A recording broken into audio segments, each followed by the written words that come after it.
I have a question. Where did we get the image that our love would resemble Cinderella instead of be more like Belle with Beauty and the Beast? I want to know, how did we come to know love to be something that is made of pure perfection instead of something that we actually have to work at? I want to know, where is it that we become so, what happened in our life where we become so disconnected from who Christ is that we don't even have any connection to what love is?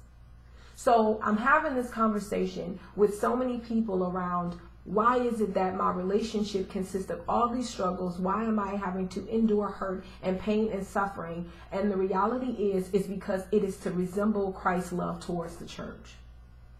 I want to encourage many people on today, because even in my own situation where I've experienced 2 divorces, it isn't because love doesn't work, it's because of user error and my inability to at the time have a regard for love, which said love never fails. So it wasn't a lack of love's ability to work, but for me to endure the process of love. So I'm hoping that we began to turn around and change and reinvent what really has always been its original definition of what love looks like, but not through our words, but through our actions.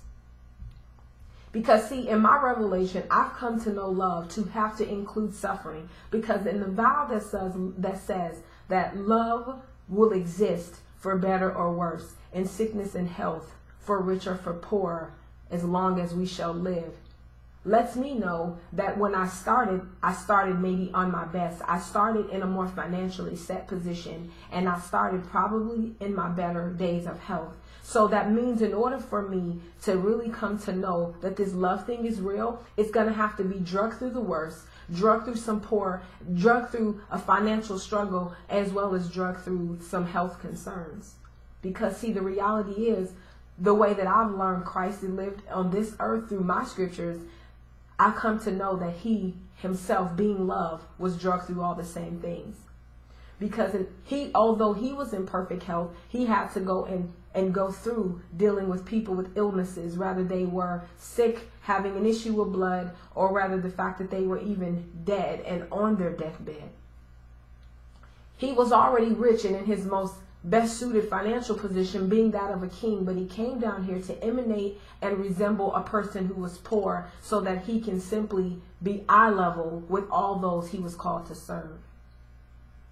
See, he was already in a place where he was well received when he was with his father, sitting on his right hand, and next minute you know, he came down here to be rejected. I'm sure that was hardly part of his worst days, as he was spit on, talked about, abused, misunderstood, abandoned, and even deceived. But no matter what, it didn't change the path of purpose, because he was here to resemble and walk out love, which is a reflection of his Father. It had nothing to do with his commitment to people, but his commitment to purpose. And that is what love is. I would like to see women and men to understand that love isn't called to be perfect. Love is called to work. That we are predestined with a spirit that lives in us, that has the ability to endure, to hope, to love beyond self, so that it never fails. So although you may, like Belle, feel like a prisoner, you are actually called to set somebody else free. This is the Inspirationalist.